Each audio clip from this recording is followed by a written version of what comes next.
하나님의 말씀 로마서 14장 13절로부터 17절까지 말씀이 되겠습니다. 로마서 14장 13절로부터 17절입니다. 함께 봉독하시겠습니다.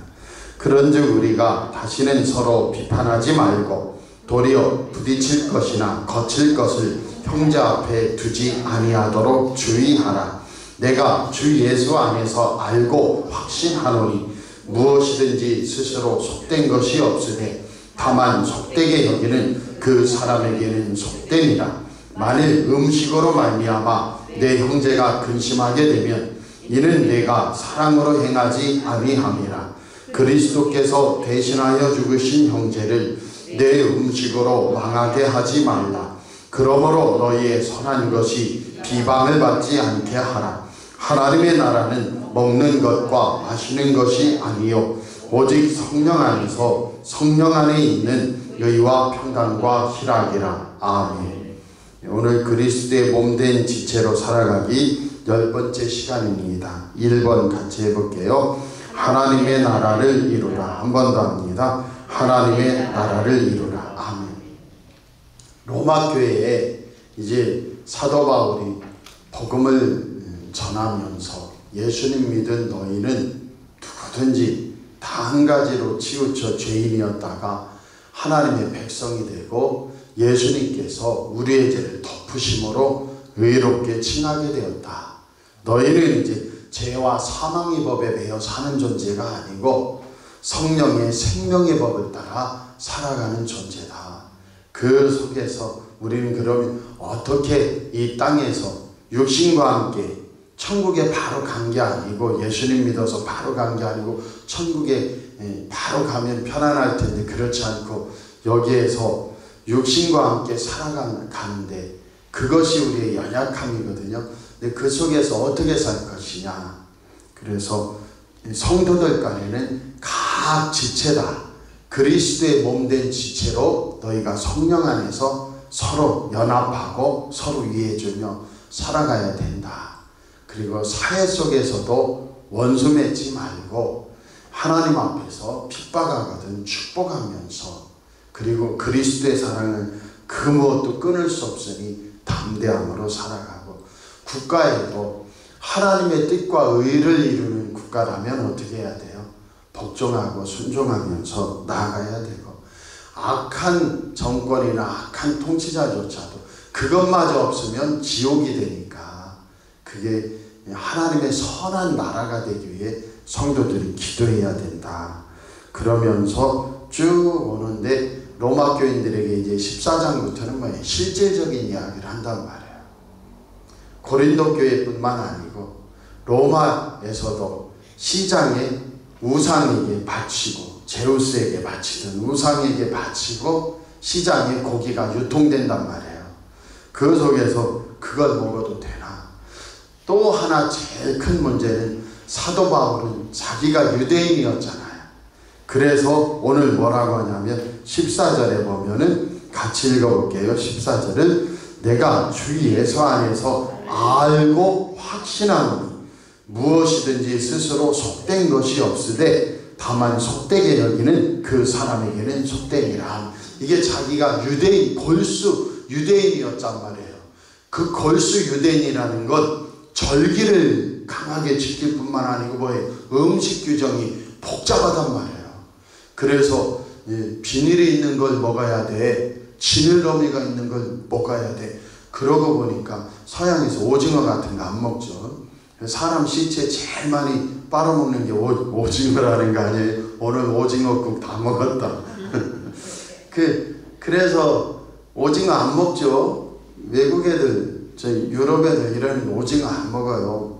징그러워서. 낙지 이런 거 막 빨아먹으니까 제일 먼저 달려들어서 사람을 빨아먹기 때문에 그런 것이죠. 그래서 여러 규정이 있어요. 장어 못 먹죠. 쭈꾸미 못 먹죠. 비닐이 없으니까 지느러미도 없고. 그래서 그런 유대인의 규정을 누가 제일 잘 알고 있었어요? 사도 바울이. 그런데 예수 믿고 보니까 예수 믿고 또 자기가 이방지역 지중해 연안에 유대인이 아닌 이방 지역을 막 돌아다니며 예수 복음을 증거해 보니까 아이고 이거 뭐 음식 규정이 아무것도 아닌 것을 그렇게 서로 잡아먹으려고 하고 싸우고 옥에 가두고 매질하고 막 추방한다고 하고 그렇게 바보지 됐구나. 진짜 중요한 건 뭐예요? 내가 얼마나 이 하나님을 믿고 그 은혜 받은 걸 기뻐하고 유대인들은 먼저 택해 주셔서 더 감사하고 이런 쪽으로 가야 되는데 하나님은 얼마나 잘 믿고 그 기쁨이 있느냐는 온데간데 없이 너 안식일 지켰어? 너 절기 지켰어? 그래서 너 쌀 한 줌 쥐었어? 안 쥐었어? 쌀 한 줌 쥐어서 씻으면 안식일 깨친 거예요. 다른 게 아니에요. 안식일에 그 위선이라는 건 뭐예요? 내가 오늘 자식을 위해서 밥을 해야지 하고 한 줌 쌀 많이 하면 죄스러우니까 한 줌 주먹으로 쥐어서 씻었다? 안식일 깨친 거예요. 990m 이상 벗어났어? 안식일 깨친 거예요. 그런데 매일 하나님 감사합니다. 주님 은혜로 삽니다. 나 주님도 잘 믿고 싶습니다. 영광 받아옵소서. 아멘도 안 하지만 이렇게 가야 하는데 길이 재보는 거예요. 쟤 800m 나갔냐 900m 나갔냐 너 1200m 간 것 같다. 안 나갔으면 한번 떠도박질러서 990m에서 한 걸음 나갔네. 내 이놈 죄인이로다. 그런 거 하고 맨날 먹는 거 비닐이 있냐 지느러미가 있냐 돼지 잡아먹었냐 아니면 새김질을 하냐 굽이 갈라져 있느냐 맨날 그런 것만 따지고서 있으니 얼마나 허황되냔 말이에요. 그래서 사도 바울은 14절에 다시 읽어보세요. 그 마음 가지고 내가 주 예수 안에서 알고 확신하노니 무엇이든지 스스로 속된 것이 없으되 다만 속되게 여기는 그 사람에게는 속되니라. 아멘. 그런데 문제는 뭐냐? 그럼에도 불구하고 13절 읽어볼게요. 그런즉 우리가 다시는 서로 비판하지 말고 도리어 부딪힐 것이나 거칠 것을 형제 앞에 두지 아니하도록 주의하라. 아멘. 이건 다 뭐냐면 이제 이방인들은 아무거나 먹었으니까 아무 상관이 없어요. 이해되시죠? 그런데 유대인이었다가 그리스도인이 된 로마에 있는 사람들도 많이 있단 말이에요. 근데 그 사람들은 내가 예수님 믿고 구주로 믿고 구원받았지만 삶에서 워낙 일이박이었는데 옆에서 자꾸 우리 권사님이 목사님 장어 드셔 하고서 장어를 내놨는데 이거 목회자가 유대인인데 유대인 그리스도인인데 먹기가 꺼려져요 안 꺼려져요? 이게 곤욕이란 말이에요. 그래서 사도 바울이 말하는 거예요. 15절 같이 읽어볼게요. 만일 음식으로 말미암아 내 형제가 근심하게 되면 이는 내가 사랑으로 행하지 아니함이라. 그래서 유대인 그리스도인들은 연약할 수밖에 없다. 태생적으로. 왜요? 가리는 게 많아요. 그죠? 안 그래요? 율법 규정으로 인이받아서 살아왔는데 예수님 믿었다 한들 삶 속에서 꺼려지고 가리는 게 많아요 안 많아요? 많단 말이에요. 그럼 힘들어요 안 힘들어요? 힘들어요. 아멘입니다. 이 종도 신방하고 뭐 먹는데 성도들 중에 가리는 게 많은 분이 있어요. 생선 먹어야죠. 가리는 게 많아. 이거 안 돼. 그러면 뭐예요? 고기 종류. 고기도 안 먹어. 그러면 간장게장 먹을까? 나 이거 안 먹어. 그러면 이거 뭐 먹어야지? 콩나물국밥 먹을까요? 하니까 딴 분들이 겨우 콩나물국밥 먹어요 하고 안색이 안 좋아. 그러니까 소머리국밥 먹으러 가자 해도 그거 싫어해. 그렇죠? 저기 닭게장 무슨 장춘 닭게장 먹으러 가자 해도 그런 거 싫어해. 그럼 딴 거 먹으려기도 어려워. 얼마나 어렵냔 말이에요. 유대인들이 그랬단 말이죠. 그러니까 사도 바울은 뭐라고 하냐면 너희 아무거나 먹을 수 있는 너희가 믿음이 센데 믿음이 센 사람들은 연약한 사람들 저 사람 뺐으면 좋겠어. 얼마나 좋아요. 할렐루야. 우리끼리 시원하게 뜨겁게. 그런데 사도 바울은 그러지 말아라. 좀 이해가 되시기 바랍니다. 그래서 연약한 형제다. 저 사람 진짜 지가 뭐라고 아직까지도 돼지고기 안 먹고 잘난 채 기도도 안 하더만 기도는 안 하면서 구약 성경 말씀에 돼지고기 먹지 말라고 했는데 우리 목사님은 왜 먹나 모르고 장로 권사 집사들이 감히 그럴 수 그런 분도 있어요. 있다고요. 그걸로 그냥 내 의를 드러내려면. 그런데 봐줘라. 으이그 저거는 기도도 않고 성경도 안 보는 게 꼭 난 돼지고기 안 먹어, 난 오징어 안 먹어 해가면서 그런 분이 왜 없겠어요. 근데 포용해줘라 그거예요. 그래서 15절 마저 읽어볼게요. 만일 음식으로 말미암아 내 형제가 근심하게 되면 이는 내가 사랑으로 행하지 아니함이라. 그리스도께서 대신하여 죽으신 형제를 내 음식으로 망하게 하지 말라. 16절요. 그러므로 너희의 선한 것이 비방을 받지 아니하게 하라. 그 비방받지 않게 하라는 게 뭐예요? 너희의 선한 것이. 우리는 자유를 얻었단 말이에요. 그죠? 그래서 밑줄 친 거 밑에서 네 번째 위에 일곱 번째 줄 밑에서 밑줄 친 거 한번 읽어볼게요. 따라서 우리의 자유가 그만한 믿음을 갖지 못한 타인에게 고통과 괴로움이 되며 비난의 빌미를 제공할 위험이 있다면 우리는 언제라도 포기할 수 있어야 된다. 이게 16절 그러므로 너희의 선한 것이 비방을 받지 않게 하라는 의미예요. 나는 아무 꺼리낌도 없고 사실 뭐예요? 예? 우리 성도들 좀 제발 율법 좋아하셔서 이 꽃게 이거 꽃게 못 먹는데 목사님 좀 드려야지. 아멘. 얼마나 좋아요. 신이 나지. 그렇잖아요. 그래 막 새우 바닥가재 이런 거 막 두르면 나는 이런 거는 비닐이 없고 지느러미도 없어서 안 먹어. 그래 목사님 드려야지 하면 얼마나 좋으냔 말이에요. 그런데 우리는 뭐든지 먹을 수 있는 자유가 있어요. 그러나 어떤 사람은 그 믿음을 갖지 못해서 아유 목사님도 돼지고기 먹어? 아유 그럴 수 있나? 그렇게 갈등한다면 목사야 돼지고기 먹지 말아라. 너의 뭐든지 자유함을 주신 그 하나님의 선한 것이 비방받지 않도록 약한 사람들을 위해 삼가라. 다 이해되시죠? 다 왔어요. 17절하고 얼른 마칠게요. 하나님의 나라는 먹는 것과 마시는 것이 아니요 오직 성령 안에 있는 의와 평강과 희락이라. 아멘. 이것은 평생 저한테 고통을 준 구절이에요.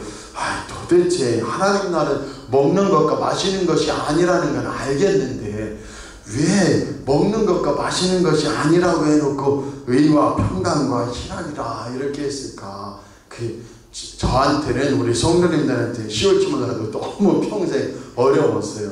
그런데 이 그리스도의 나라 하나님의 나라는 제발 먹는 거 마시는 것도 싸우지 말아라. 할렐루야. 이거 우상에 먼저 바치고 유통한 걸까? 또 구약에 금한 것인데 어떡할까? 하고 맨날 싸우지 말고 어떡하라는 거예요? 다른 사람들에게 신의를 지키라는 거예요. 이 의는 신의로 봐야 돼요. 할렐루야. 신의라고 하면 드러나요. 우리의 믿음이라는 게 나는 하나님에 대한 신의를 지켜. 그래서 나는 이거는 하고 이거는 못해. 나는 진짜 거의 죽을 만은 안 하면 난 교회에 나와서 예배 드려야지. 할렐루야. 신의예요. 그렇듯이 하나님에 대하여 신의를 지키듯이 다른 형제들에 대하여 갑자기 예수 잘 믿는 줄 알았는데 깜짝 놀랐네. 그렇게 하지 말고 그 사람이 꺼리면 꺼리는구나. 그것도 좋은 신앙이야 하고 그 사람에 대해 좀 신의를 지키라 그거예요. 내 신앙을 무너뜨리려는 하는 게 아니고. 아시겠죠? 지금 아멘 좀 해주셔. 빨리 끝납니다. 그래서 하나님에 대한 우리가 신의를 지키는 게 믿음이듯이 연약한 형제들조차도 너 돼지고기 안 먹어? 이제 두 번 다시 나는 저 사람하고 안 놀 테요. 그럼 그 사람도 상처받고 나도 놀래고 그러지 말아라. 그래서 의를 이루고 또 하나는 뭐예요? 평강. 그래서 이 평강이라는 건 뭐예요? 남을 어떻게 하라는 거예요? 다른 사람 상호 갈등이 없도록. 그래서 계속 먹는 것이나 마시는 것이나 음식 문제나 절기 문제로 서로 갈등하지 말라고 했죠. 그래서 평강이에요. 서로 쓸데없는 걸로 갈등 분란하지 말고 예수님 얼마나 더 잘 믿느냐로 믿음의 경주를 하라는 것이죠. 그 다음에 마지막으로는 희락이라는 건 뭐예요? 남을 행복하게 해서 희락을 느껴라. 저 사람만 아니면 내가 돼지고기 5근 먹을 텐데. 할렐루야. 근데 저 사람 때문에 그냥 얌전하게. 아멘입니까? 그런 때 없으세요? 얌전하게. 저도 교수님 한 분이 그렇게 나를 좋아해서 그 가정에 초빙했는데, 제가 2번 초빙했는데, 하나는 그 베트남 음식 뭐 싸먹는 거 있죠? 그거 뭐라고 하죠? 예, 월남쌈. 그게 베트남 그 왕궁 음식이라고 합니다. 그게 월남쌈이요? 그냥 월남쌈이 아니에요. 그것은 한번 생각해 보세요. 옛날 고대에 왕족들만 먹던 왕의 음식이래요. 믿거나 말거나. 그래서 제가 초대받아서 왕의 음식이라고 딱 나오는데 월남쌈 대접받아봤어요. 또 한 번은 교수님 딱 갔는데 이 교수님은 막 무적무적 먹으면 싫어하는 거야. 그러니까 제일 싫어하는 게 뭐냐면 목회자가 밥 2그릇, 한 그릇에서 한 그릇 더 시켜 먹으면 찍히는 거야. 얘는 찍혀요. 그래 거기 가가지고 그냥 이렇게 하고 대화하고 이거 어렵다 하는데, 그렇게 함으로써 뭐 하라고요? 다른 사람을 행복하게 해라. 그게 희락이에요. 여기에 나오는 의와 평강과 희락. 그래서 삼갈 줄 아는 것이 큰 사람이요 큰 믿음이다. 그 은혜를 따라 살아가는 저와 여러분이 되길 꼭 축복합니다. 기도하겠습니다. 하나님 아버지, 참으로 하나님께 신의를 지키듯이 연약한 성도들 약점을 보면 저 사람 그렇게 안 받는데 하고서 배반하고 꺼리고 멀리하는 게 아니고, 연약한 성도들도 예수님이 핏값으로 구원해 주시고 인치신 참으로 사랑하는 사람이니 너희도 손을 내밀어라. 그리고 참으로 서로 화해하고 평강하라. 또 하나는 그 사람들을 위해서 때로는 행복하게 해줌으로 내가 웃을 수 있어야 된다. 사도 바울이 그리스도의 몸된 지체로 살아가려면 서로서로 낮추고 서로서로 위해주고 아껴라. 그 말씀했는데, 오늘 우리 사랑하는 성도들도 교회에서, 가정에서, 삶의 현장에서 그 열매가 있는 귀한 백성들 되게 하옵소서. 예수님 이름으로 감사하며 기도합나이다. 아멘. 하늘에 계신 우리 아버지여, 이름이 거룩히 여김을 받으시오며 나라의 임하옵시며 뜻이 하늘에서 이룬 것 같이 땅에서도 이루어지이다. 오늘날 우리에게 일용할 양식을 주옵시고 우리가 우리에게 죄 지은 자를 사하여 준 것 같이 우리 죄를 사하여 주옵시고 우리를 시험에 들게 하지 마옵시고 다만 악에서 구하옵소서. 되게 나라와 권세와 영광이 아버지께 영원히 싸움나이다. 아멘. 이 시간 함께 기도하기 원합니다. 하나님 아버지, 진실로 하나님에 대한 신의가 있듯이 사랑하는 성도들, 이거 내가 좀 다른데 그러지 말고 연약한 자거나 해서 돌볼 수 있게 하시고 평강을 주셔서 서로 화목하여야지 반목하지 않게 하시고 다른 사람을 웃게 하고 행복하게 하므로 내가 희락을 누리는 귀한 역사 있게 하옵소서. 오늘도 또 하나님 아버지 한날 주셨으니 역사하여 주시오. 예수님 때문에 가정이 웃게 하시고 가정이 형통하게 하시고 우리와 우리 자녀 자손들의 삶이 예수님의 은혜로 든든히 서가게 하시고 직장 사업 자녀들의 학업 진로 취업 결혼 앞길이 다 열리는 승리 주옵시고 예수님 질병을 고쳐주시고 마음에 주님 때문에 평강이요 주님 때문에 담대함이 넘치는 우리 교회와 가정 심령 다 되게 하옵소서. 주님 세 번 부르시고 더 기도합니다. 주여 주여 주여. 아버지